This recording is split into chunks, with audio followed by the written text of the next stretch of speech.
My name is Shelley McCarran, and I get to read our scripture today. It's John 20, 1 through 11. Now, on the first day of the week, Mary Magdalene came to the tomb early, while it was still dark, and saw that the stone had been taken away from the tomb. So she ran and went to Simon Peter and the other disciple, the one whom Jesus loved, and said to them, "They have taken the Lord out of the tomb, and we do not know where they have laid him." So Peter went out with the other disciple, and they were going toward the tomb. Both of them were running together, but the other disciple outran Peter and reached the tomb first. And stooping to look in, he saw the linen cloths lying there, but he did not go in. Then Simon Peter came, following him, and went into the tomb.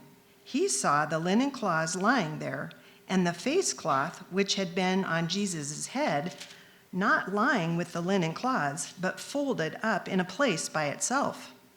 Then the other disciple, who had reached the tomb first, also went in, and he saw and believed. For as yet they did not understand the scripture, that he must rise from the dead. Then the disciples went back to their homes, but Mary stood weeping outside the tomb, and as she wept, she stooped to look into the tomb.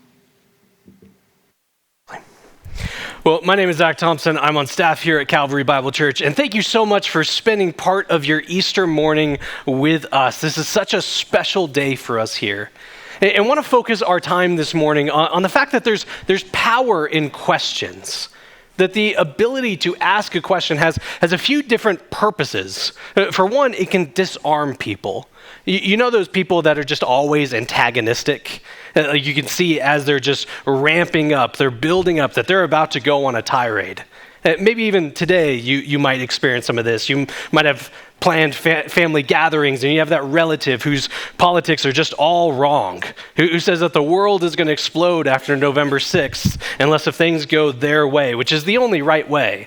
Well, maybe just try out as they're going on this rant, asking a question.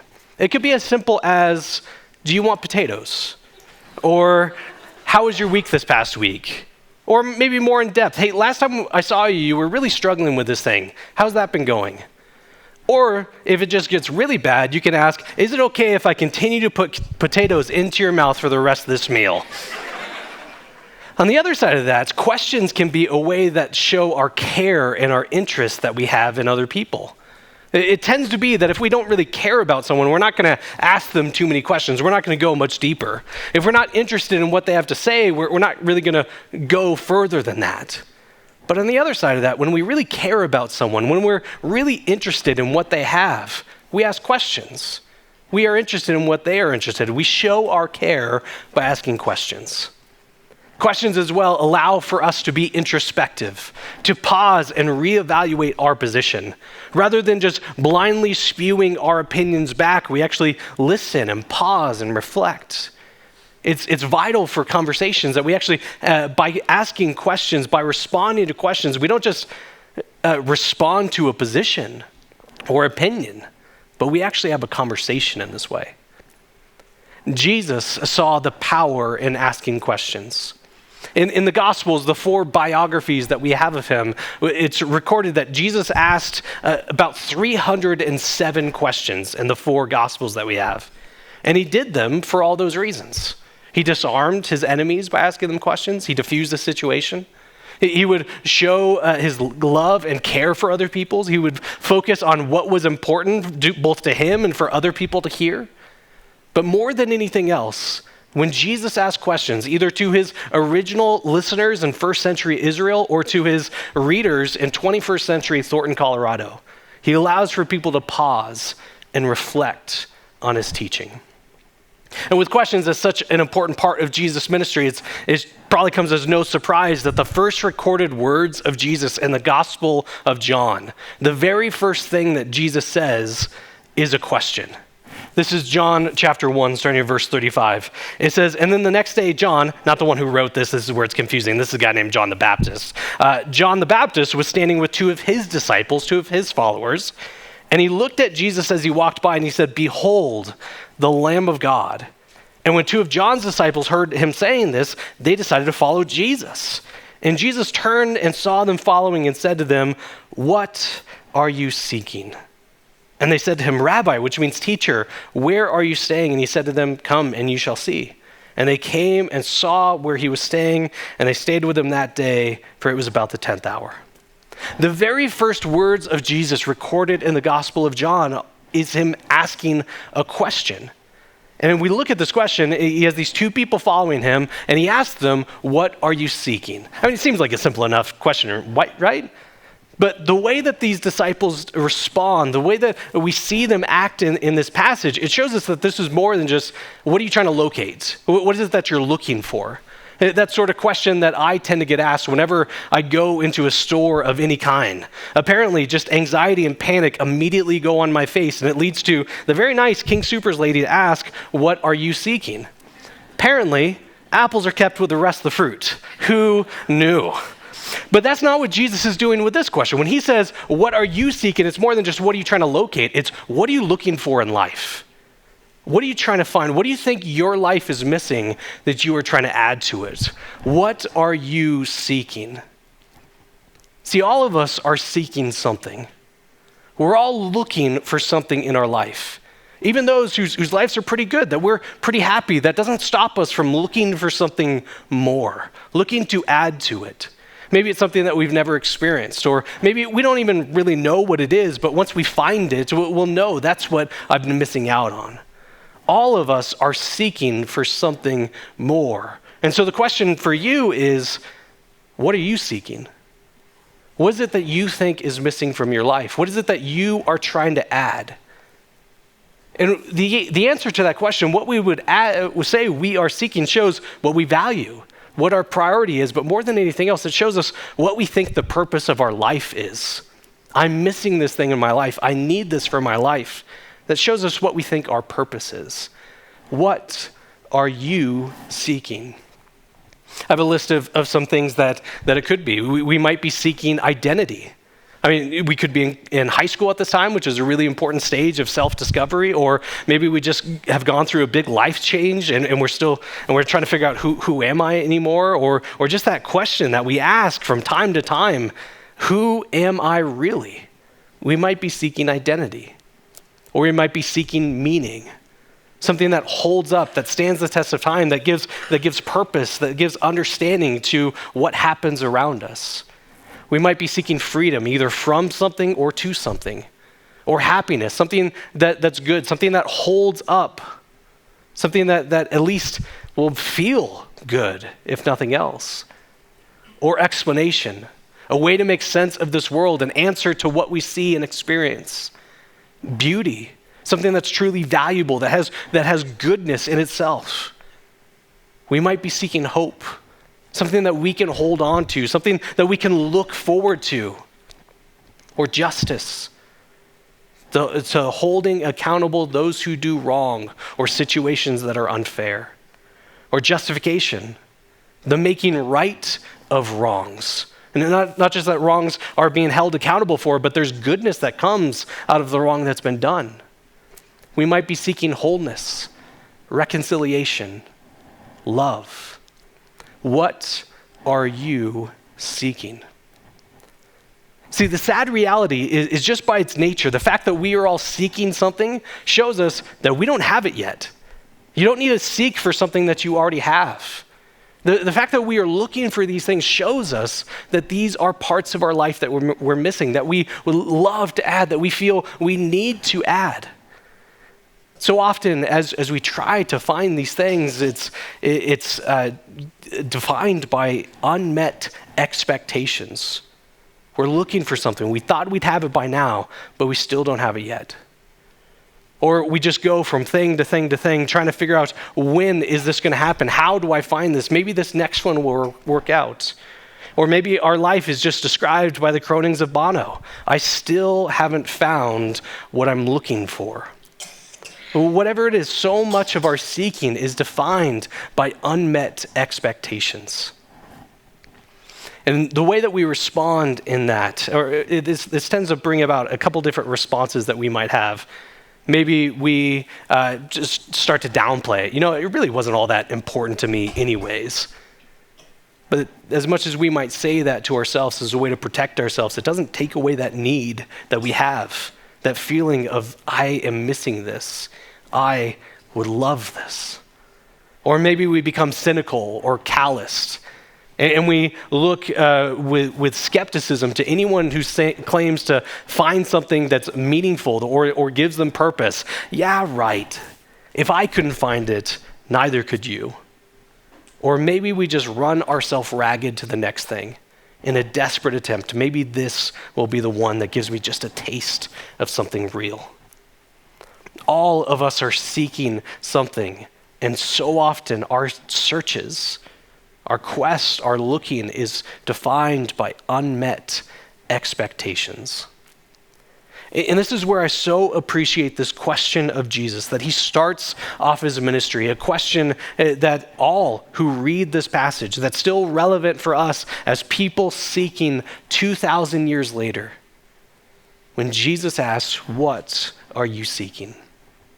I find it interesting that this question shows up 2 other times in the Gospel of John, or this question, at least in a similar way, shows up 2 other times in the Gospel of John. One is when Jesus is arrested.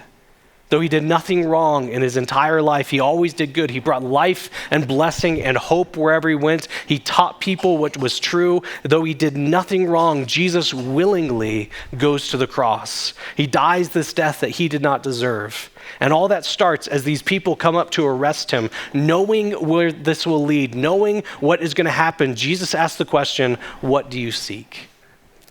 And then he asks the question one other time. So he starts his ministry. He starts his most important work that he does, going to the cross with this question. And then one other time in the Gospel of John, he asks this, and that's in John chapter 20, and the passage that was just read for us not all that long ago. But let me recap some of the scene for us, just to remind us as to what is happening here. And then we'll jump into the passage in just a little bit. But to remind us of the scene, Jesus went to the cross. Jesus died. He was buried in a tomb.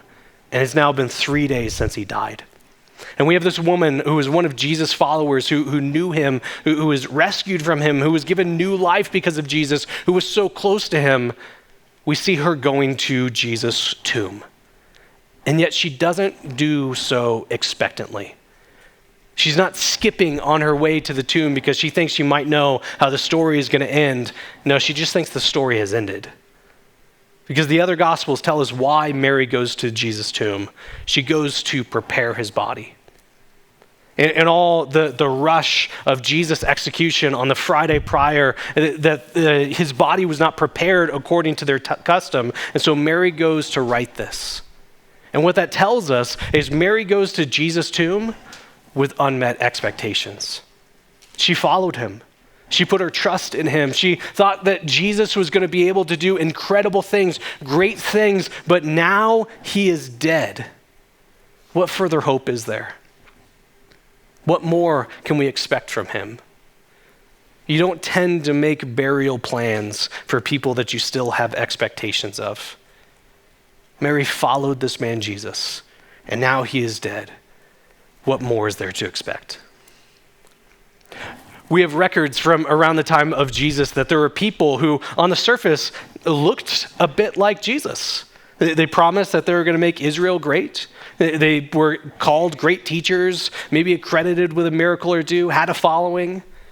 And yet, when these people died, these messiahs died, and they almost always were killed, all their followers basically had the same reaction. Well, I guess this wasn't it. This didn't work out. We thought this was going to be the one. We thought this was the one that we were seeking, but clearly he's dead, so let's try to find someone else. And it looks like that's how Jesus' followers respond in this case too. We trusted in him. We had hoped that he would do some incredible things. We followed him. We saw him do great things. We thought this was the one. We thought this is who we were seeking. But now he's dead. So let's go find something else. See, if you read this Easter story as one who comes back to life after being dead and think that that's a little too much, well, that's how the people in the Bible understood the story too. You even see it as Jesus followers go to the empty tomb. There's no reaction like, Jesus, that crazy Jesus, he said he was going to be raised and now look at him. No, the reaction instead is, this is weird. And then they go back to their life.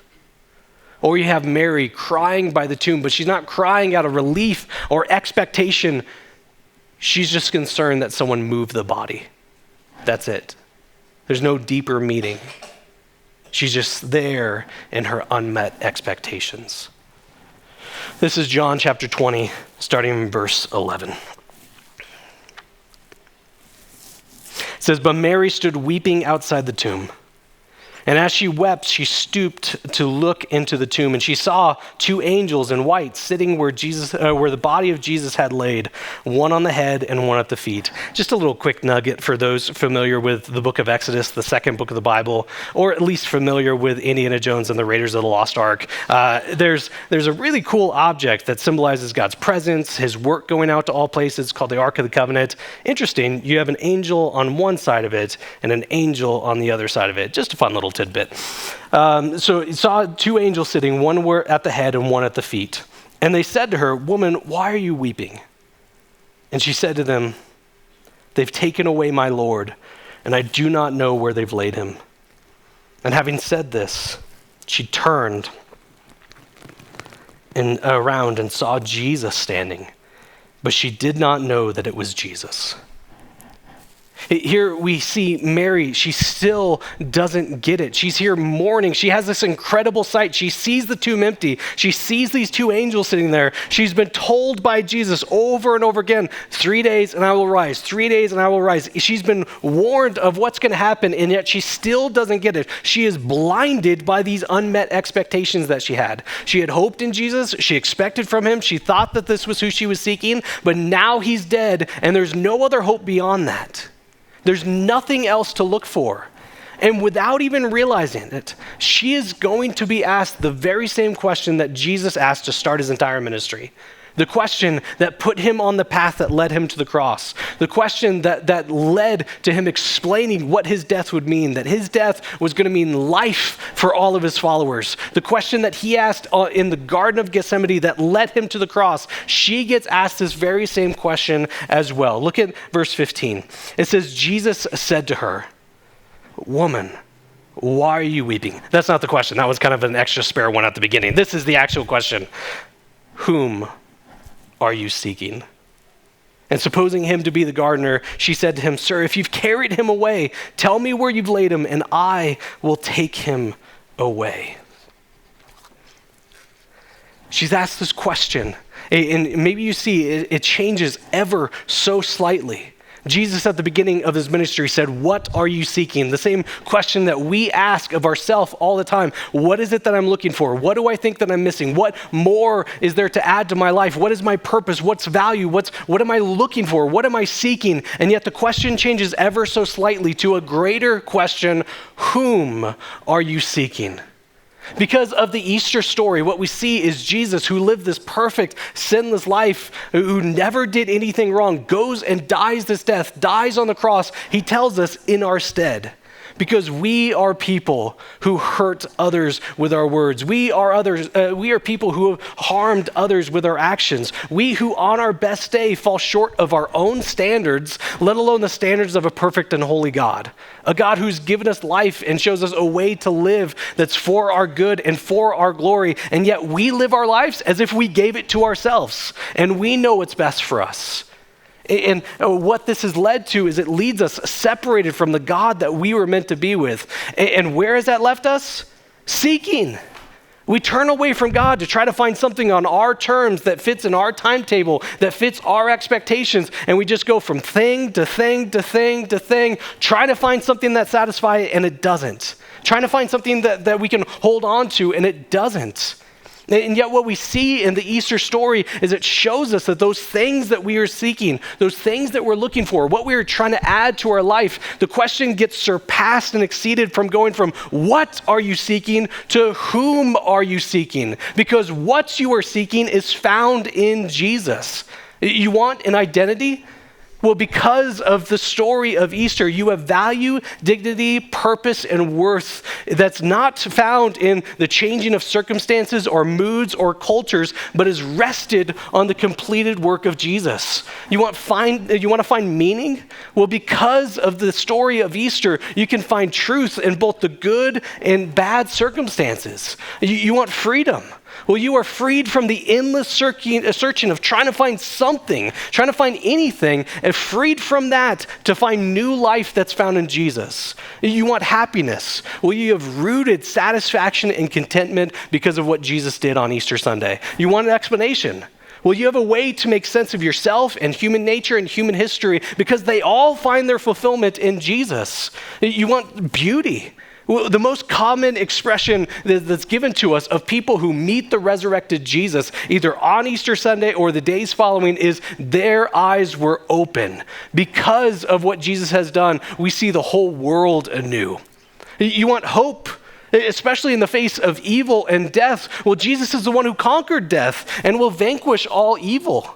You want justice. Well, Jesus is one who holds all accountable, who uses his power not for evil, not to manipulate, not to exploit, but to give people access to God.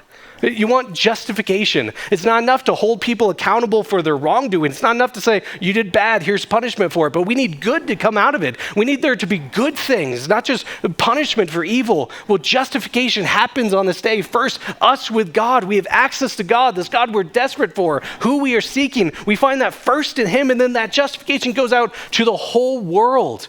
You want wholeness. Well, because of Easter, Jesus takes our brokenness and makes us new. You want reconciliation.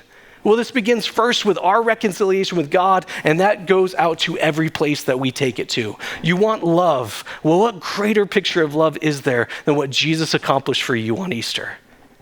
All that we are searching for, all that we look for in this life finds its fulfillment in Jesus. In a day that looks like another one of unmet expectations, we had trusted in Jesus, we hoped in him, but clearly we were wrong. In a day that looks like unmet expectations, we see what Jesus does for Mary, what he does for me, what he does for you, and we are forever changed.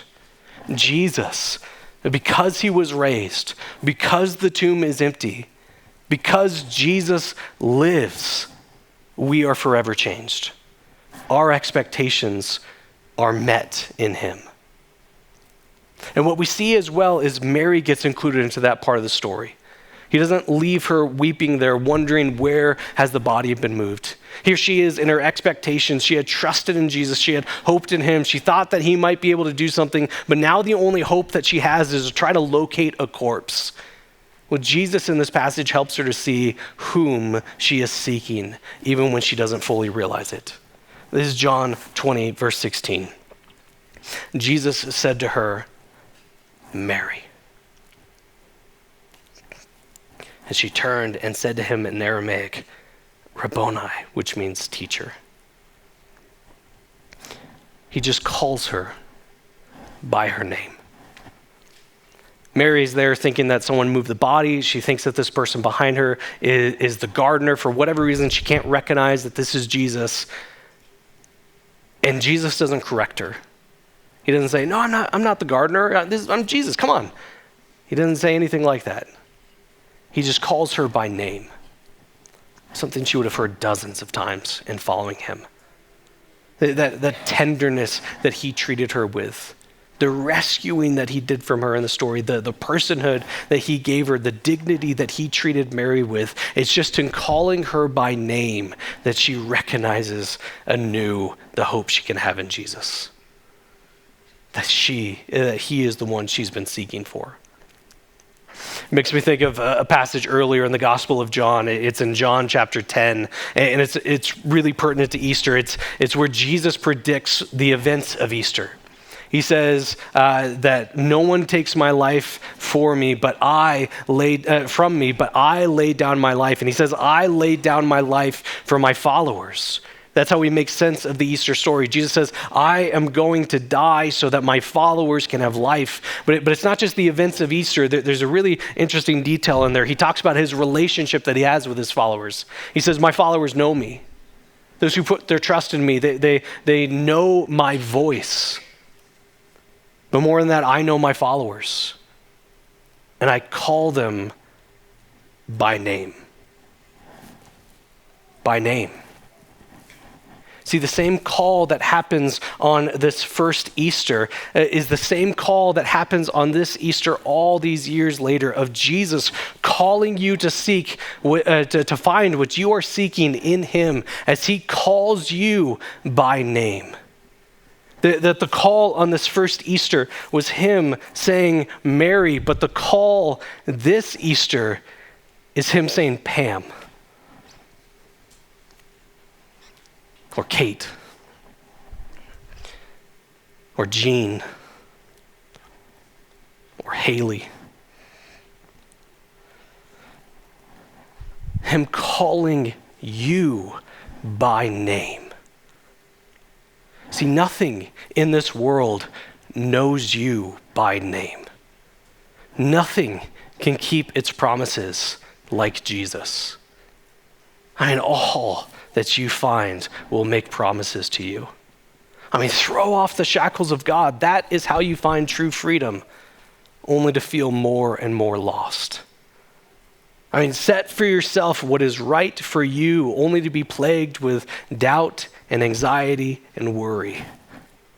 Keep searching. You'll find something eventually. Just keep trying and trying, only to be exhausted and running out of hope. And as we do so, we miss the risen Jesus who calls you by name, who is the one that you are seeking. This is the Jesus who knows you, who gave his life for you, who demonstrated on Easter that nothing will keep you from him. And so we can respond in the same way that Mary does in this story. She was one who was stuck in her unmet expectations, who thought all was lost, who thought there was nothing more to hope for. And yet when Jesus calls her by name, she gets up, runs back to the disciples and says, "My search is over, for I have seen the Lord." For us on this day, as Jesus calls you by name, invites you to find the end of your seeking as well, let this not be another day where we cry out, "I still haven't found what I'm looking for," but be the day that you can leave here saying, "I have seen the Lord."